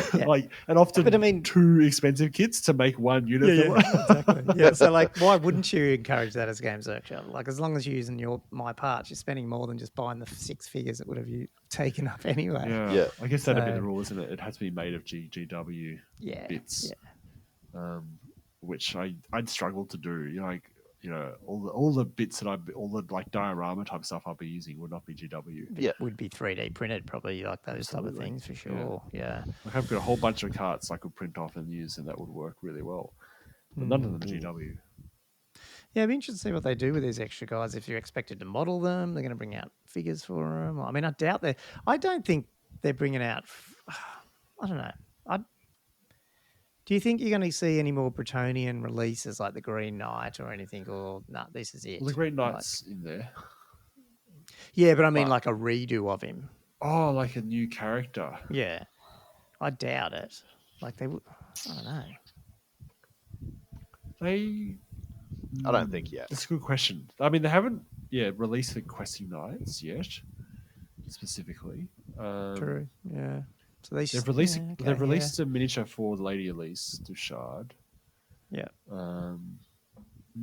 I get because I was saying that just in terms of are they really going to bring out new figures for Bretonnians in this next one, like in this same version, so to speak? I guess before they hit other factions. No, just before they come around again to do it all for version 2. Do you reckon we're going to get?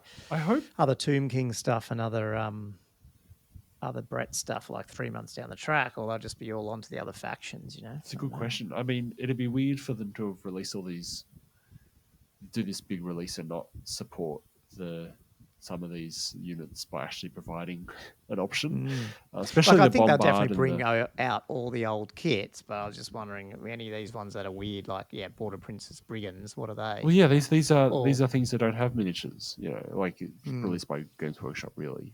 So The Outcast Wizard, like a Bretonian style Outcast Wizard, like how's that going to yeah, look? You know, Ash mentioned something about some of these, and he Mhm. mentioned another faction which has all these figures. I don't know how accurate that was. like like Empire. another human Empire, faction, yeah. by a chance. Yeah, okay. another human faction. For the okay. models. So yeah, okay. I don't I'm know just how wondering if accurate they're that all is, going to but be like converted stuff, and they show you how to do it. And... I reckon, I Okay. reckon it's going to be like you're saying, like the base models, and they'll convert it to a Bretonian. And that'll flavor. be tournament legal in their thing if you're using G-Dub models still. Yeah. Okay. So Yeah. Okay. I he it didn't makes sense. show any pictures or anything. You'd easily be able to go on to like YouTube and see this. So I could be talking to Mars here, but that he just mentioned that he said something about like with the Bretonian. He was talking about the arcane journals and basically like with the dwarves, they're going to have like an arcane journal coming out similar to what the Bretonians had, and then was talking about how their models were from the Empire range or something like that, or would For the utilize dwarves. No, for the Bretonians. Oh, okay. So that video was on which one? What video was that one on? Oh jeez, it might have been maybe the dwarf one or the Elvis one. I think it was the dwarf one. Possibly. Okay, that's okay. Yeah. Just said something along those lines. I wouldn't be keen to putting Empire style in there. Personally, I'd be looking for something that fits the Brett aesthetic, even if it is Exiles. Like Goma was saying, I think they're converted. Like I couldn't see them putting in 100% like an Empire model. But you probably you might have like the Empire cannon in there, and then just put some Brett shields around it, some the fleur-de-lis the wood. What are the I forget what they're called. The stake things. The stakes, yeah. Yeah. Oh yeah. Just the give brazier it some flavour. Yeah. No, man, it's just there's just so much to go through. I mean, like I said at the beginning of the show, it just to write those 5 books that they've brought out, plus obviously he's still working on the other ones or whatever, or they're probably already written. I can see why this has taken 5 years, and it probably really technically hasn't, because they probably stop-started, COVID hit. So really, they would have been grinding on this for the last 12, 18 months. Just imagine writing that much content. Yeah. And then having artists draw stuff. I mean, it's a big company. It's a bloody big production. Like the project management, which is where I think Tom Kirby shined, and having all this, the way they do things, because even just how it gets scheduled, and then suddenly I'm on a tangent here, but like all the other contributors have already got their boxes. They've started to paint them up, and they've already got articles. Like Pete, the Wargamer articles are already ready to go. Like, and all that takes planning. Like it's pretty crazy.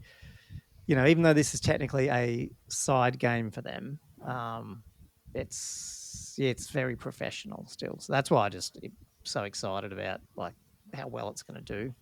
Which maybe we should pivot on to that a little bit about what's your overall feelings then, plus what have you seen from the community and the vibe of it, as you said, Andrew. Like, what have you seen out there, and is there anything you want to tell the listeners how what we need to be thinking of as we're getting into this? Yeah, well, it's sort of, I mean, it looks like it's sold out pretty much worldwide to a certain degree. I feel the general vibe within Australia is 90% positive. Worldwide is probably something similar. The naysayers, you're always going to get naysayers. Doesn't matter what system I've played, you got naysayers. For various reasons, like there's people who aren't GW fanboys for whatever their reason is. It doesn't matter what system it was going to be; they weren't going to be happy. And then obviously the expense side is probably the other big side. But other than that, I feel like there's that many people, as you know, the Old World Australia, we've got a chat going on that, and there's people coming from I'm surprised, old, isn't it? yeah, old systems, From Total War and stuff. Is yeah, that what you yeah, mean? Like, yeah. Total War, 40k, just jumping on the wagon. Bandwagon. Yeah, and I think if it is a good game, and they Mm. do keep the momentum going, and hopefully get some support down, 2-3 years, you could find this quite a supported system, and maybe even for some of those legacy factions. But yeah, that's probably going a bit down the track. But yeah, so far I'm finding it's good. Like, yeah, what do you think? Oh, I mean, I don't know if it's gonna. There's always that side that says, is it gonna? I think it'll last. Like, don't get me wrong, this is not gonna die again. They're gonna keep it, but the question is, will it end up like a Middle Earth Blood Bowl type thing, or will it end up bigger than Heresy? Is where I'm like, I think in the first year or so, there's a massive leeway here where it's just going to be massive. You know what I mean? Like, there's so many people that are going to try it, which I think will suck stuff out of the other community. I'm not saying it's going to like kill AOS or anything like that, but if you're going to come on here and play this seriously, and I'm talking competitively stuff, and I'm not even a competitive player, but when I look at the people who would come over and try be competitive, I don't think there's any way you could play this game and play AOS competitively, like to the top level. Like, you can't play any of these war games. You got to stick to one. Which, because there is this crossover, I feel, where you're right, Andrew. I've seen so many people going, they're 40k players, but they really were fantasy, and then they went to 40k. Then obviously fantasy died, and now they're coming. Oh no, I'm going to give this a go. If it ticks their competitive urge, would they drop 40k for a year or two to have a smash at Old World? And I think you'll have this period where that's going to happen and really spike it up, and I think that's going to be interesting. Now, will it stay there that long? Like, who knows? But it's got some legs in it, I think. It depends how well it's supported, I think, in terms of regular releases and keeping the interest high. True. Because I think that's part of the problem that Lord of the Rings has had, I think, is that they just they did a whole bunch of releases, and there was a good amount of support from the community. Maybe it's just a limitation of the story and the arcs and the fluff they have, because they covered everything. Make stuff up. And then they get to the end of it, it's like, oh, where do we go now? Whereas I feel like with this, there's a lot of depth to this lore. Sky's the limit. Yeah. And as I said, they've only plucked out half of the factions to use. They've had to limit the scope in a lot of ways. So if it's successful, they could just keep going. Well, they've been dropping the whole, what is it called? The World of Legends. So there's I'm not saying they are going to do this, but there's no reason why they can't release Warhammer, the Lustria. Warhammer of, I don't know, the New World. Or, I don't know, you know what I mean? Totally like they could bring that out and it's still set in the World of Legend, but it's all Lisbon, Dark Elves, and Warhammer, the New World. That's just not confusing at all, is it? But so I don't know. But so I think from my point of view is, obviously, I think community is going to be, the people I care about are definitely going to be trying this and playing it. I think it's going to bring most people back together, probably bigger than what I saw it in 8th, I think, because you've got a lot of these 6th edition players who just dropped out, which I never knew, and now I've met them. They're going to try it as well. It's almost like joining 6th and 8th people together in harmony. That's what they're trying to do. Yeah, it really feels like that, doesn't it? And then adding it's got the flavour. Yeah, that flavour is definitely there. Yeah, and adding in a bunch of other completely new rules that hopefully bring it into a more modern sort of sphere, I guess, as well, so that the people are coming from, Total War or like other random. That's the weird one when I see people come who've never tried a war game, or maybe they tried, but then they ended up having to go AOS or 40k because there wasn't anything. And then now they're getting this. When really, the version that we're seeing is not targeted at them at all, really, because you can't even buy the figures. So No, Yeah. unless you're playing Bretonians or Tomb Kings. yeah. But I think that'll change fairly before we know it. We'll be 3 months, 6 months down the line, and there'll be figures for a significant number of factions. Yeah.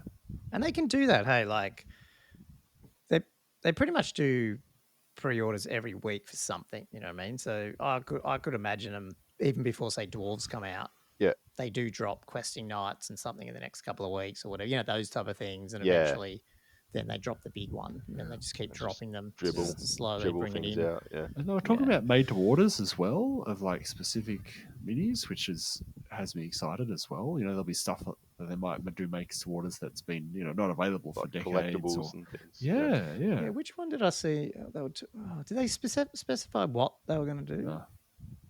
Okay. Not that I can remember. Maybe it was I think that there was thinking some mentioning, collectibles and rarities that had been in the about. I past. saw something about 180 days, like can be made within 180 days. If you do it, it's like 6 months, basically. Yeah. What was that? Yeah, I think they were saying that can't the most recent release for each unit would be the legal one, but then they might be doing made to orders for other more collectible or things from a different era. Which is That's cool. what they were saying. Yeah. Yeah. Okay. Yeah. Well, I mean, hopefully, I don't know. People are going to give it a go, and the people who are whinging on Facebook or whatever, they're just not going to play it anyway or whatever. Who cares, That is I guess, true. but- Yeah. Facebook really amplifies that kind of thing, Yeah. doesn't it? Gives everybody a voice. It gives you a massive platform, and then you can either engage with it or not. And most of the time, I just keep It's scrolling. funny because I saw one. I can't remember what the complaint was about, but it was about something about complaining about it, and then someone went, "Well, you came here to complain about it," and then someone else went, "Well, you just complained about his." And it's just childish. It's just like, what are you guys doing? Like, But it is like there's people on the world, like the old world, like the worldwide one, and they're like, I'm not playing this. Like, this is stupid. You guys are just GW simps. And it's like, what? Why are you on here? I don't understand it. It's like you literally just came to say you're not just insulting people and saying how shit it is, and we're all GW simps. It's just like I don't. What are you trying to validate? Like I don't. It's understand. like imagine like the old days. People. I don't know. Like I'm just picking a random car here, but say like like the Holden Ford thing, like the Holden HSV or whatever. And you've got some old 80s model and you never upgraded it, but you're still hanging out on the main brand new. I mean, they're dead now, so that's probably a bad analogy, but you know what I mean? Like you're hanging out on the new forums about some car and then whinging about why are you spending all your money? Like, I'm not spending any money on the new one. I've got this old one, 20 years old. And it's like, but the whole goal is to have the new car and drive it and try the new tech. And that's why we're here on these forums talking about cars or whatever. Yeah. I'm not a car person, so I probably got all that wrong. But you get what I mean? Like plenty of 100%. hobbies are like that. And if you're the dude who's going, well, I don't spend anything and I'm still using everything that I had when I was 20 years ago, I mean, that's fine. But you got to understand that you're not the customer then at all. Like, really, apart from maybe what I've said before is people should play the game then. Like, make sure you're playing. Don't just talk about it. Get out and play other people. Yeah. Because then they will be buying and they'll be investing in it. Because that's how the game succeeds, that people play it more so than just buy it, Deep down, they love the old world so much. Then GW blew it up and they're just butthurt. They just can't let it go. Damn you, GW. Yeah, I mean, I don't. Yeah, I'm sad and I'm going to be emotional. I reckon. Did you watch Great Book of Grudges, dude? Nathan, his name is, doing his unboxing. Nah. Oh, you have to. He's such a nice guy. Like he's got like 93,000 subscribers on it, so he's got pretty big. But you can tell he even said he's like, I'm emotional with this, like, opening this box, picking this book up, because and I get it. I'd message him and said, man, you're my soulmate. I totally get why you get emotional out of it. Nah, I would be. Because you thought it was gone for good, and you're just like, it's gone. I know it's just a game, and but at the end of the day. I think you guys are on the same boat. We've been in this. Nerds are passionate, aren't they? They're passionate. 12 or something. Yeah. We're passionate nerds. Cool. Well, I don't know. Is there anything else we want to cover with all that? Wasn't really. We didn't have specific topics. We just tried to cover as best as we could the things that happened the last week. Well, It's there's just so been too much, much. but So yeah. There's so much stuff. No, do you want to talk about base sizes a little bit, or? Oh, if there was something specific, I did Not just see really. that on the notes. I wasn't just in terms of was there any that like confused you, or there was some in the slan ones, but how did it go with your armies? Does it look? No, I mean, I think that the amount of yeomen stayed on the smaller cav base, which is kind of fun, and everything else went to 30 by 60. Well, everything that's on cav went by 30 by 60. I think everything else was pretty much as I expected. Really, I think I can't remember with the Pegasus Knights whether they went to like 40 by 60 or something. Is that what it was? Yeah, 40 by 60. Yeah. So are you strange. like you're just going to try and use adapters or / different movement trays, are you? You're not rebasing. With the Peg Knights? Well, just any of your Bretts. Well, the Peg Knights I haven't even thought about specific. I mean, I don't intend to rebase anything. I'm hoping not to, if I can. I'm really going to think about the best way around that, and maybe it's removable, or maybe there's other ways I can do it. I'm still thinking about the lance formation, to be honest. The Peg Knights, I have them in a pretty what's the word? Sculpted skirmish and movement tray. I don't know if you guys remember, but it's actually a fair bit of work that's gone into that. So I don't really want to have to change that too much. If anything, you've got actually, when I think about it, your Bretts have a hard. That's a big rebase, really, because most of your cav went up, all your infantry went up, even your Peg Knights went up. The only thing it didn't was the amount of yeomen. Wow, that's big. Yeah. I mean, orcs are too, I guess, but most Tomb armies Kings are actually quite easy. Are they? Yeah. Well, I mean, all the infantry went up, went up. But most of my Oh, your chariots are the same, are they? Yeah, you know what I mean? Like the builds you would probably run, or that, like I could probably get away with, geez, I could almost paint up new, like I don't have any normal skeletons painted up yet, so I just paint them up on 25s. I'll probably just need to worry about my archers. The rest of them, even the heavy cav are on 25 by 50, which I don't even have anyway. I need to bring them up anyway. So there's not a lot I need to rebase, I don't think, except for if I want to do this Tomb Guard and Skeleton Archers. So then I just decide, do I use adapters first, or do I start, coming up with a better base terrain theme type thing, like basing work, and then start rolling through it? I haven't made a decision. I think I'm going to play lots of games on the normal. Like, I don't know, Andrew, what's your thought? I mean, I'd just if we had the books right now, I'd just be playing with what I got. I wouldn't even bother about 25 mils. I was looking at those Sabos. I don't know how they're going to go, but the ones that clip around. Clip in. Yeah, I was thinking of that. But I mean, I really hope the tournament scene, at least in Australia, is a bit lenient and just goes, have a fun tournament. Just if there's one in the next, say, quarter or whatever, and just go, it's a tournament, come, there's no basing change. Surely you get 12 months leeway for that sort of stuff. Because do we care? Like, if someone cares that much, I don't want them at the tournament. Yeah. You know what I mean? Like, not in the first 3 months.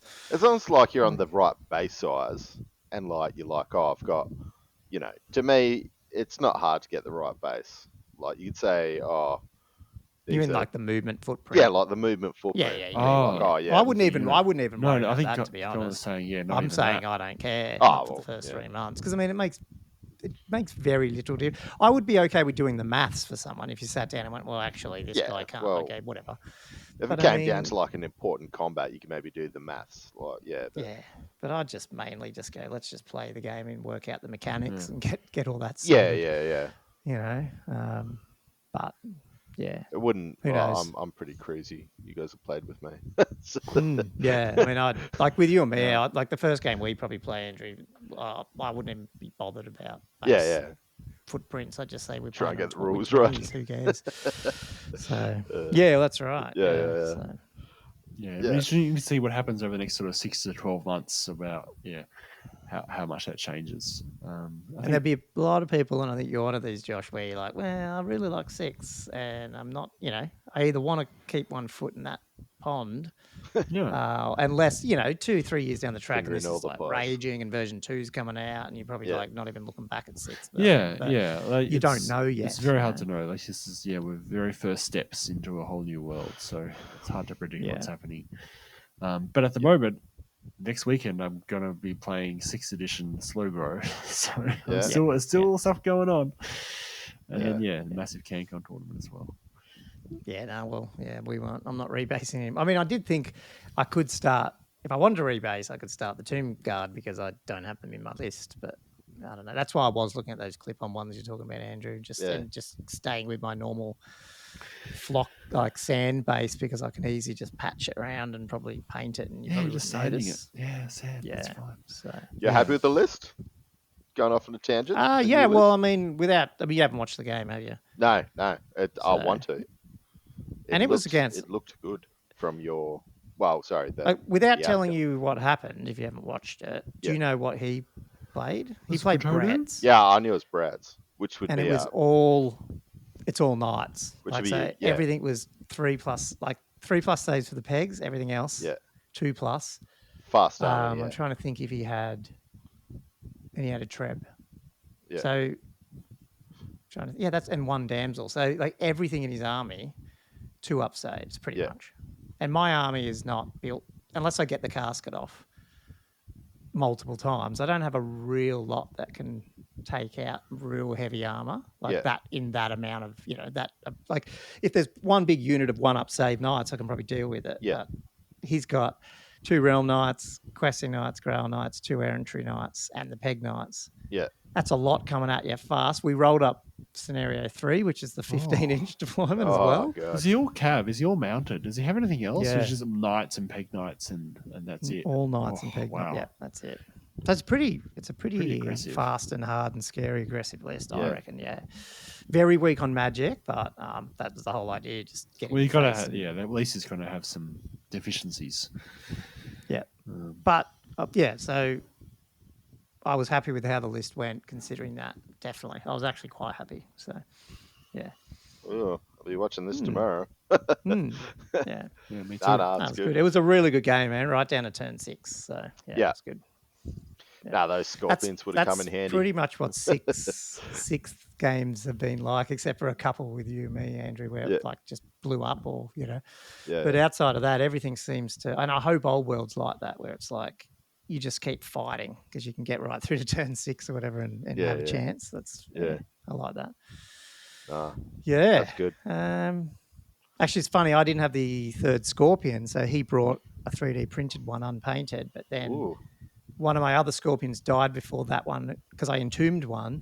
So I didn't even need that one because by the time I had to use my other one had died. So I just switched it out. Nice. So maybe I don't need 3. So you go, people at home. You got a preview. Jump on and have a look on YouTube. That's right. Yeah. Search Old World Fanatics and you'll see us. Cool. Is that a good segue to the outro, is it, Andrew? Oh, why not? Have you got anything else, guys, to talk about, or should we start wrapping it up? I think that's pretty good. Watching some more videos this week and seeing. Oh yeah, what there's else so comes many. out. I've got this queue of stuff I need to watch. Yeah. Cool.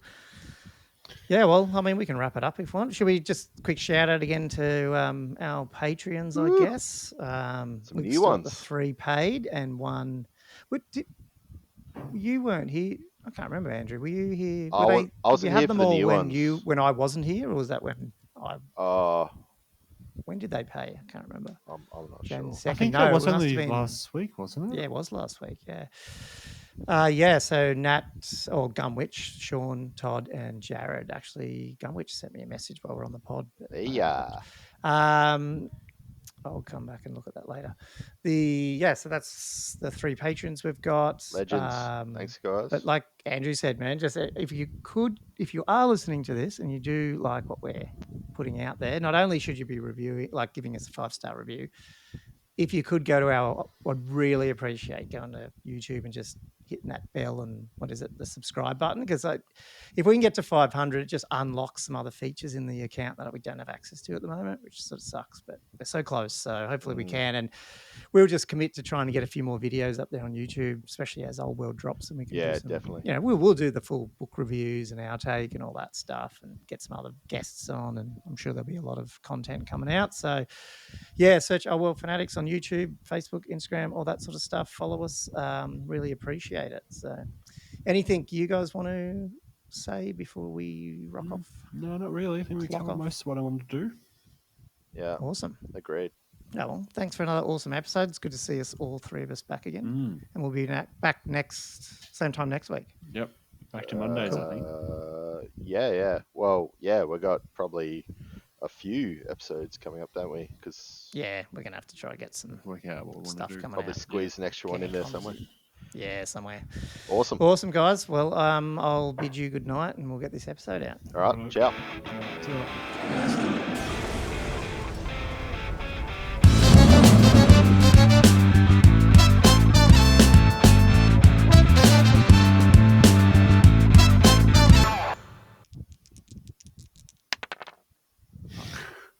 Nice. That was out of sync. You.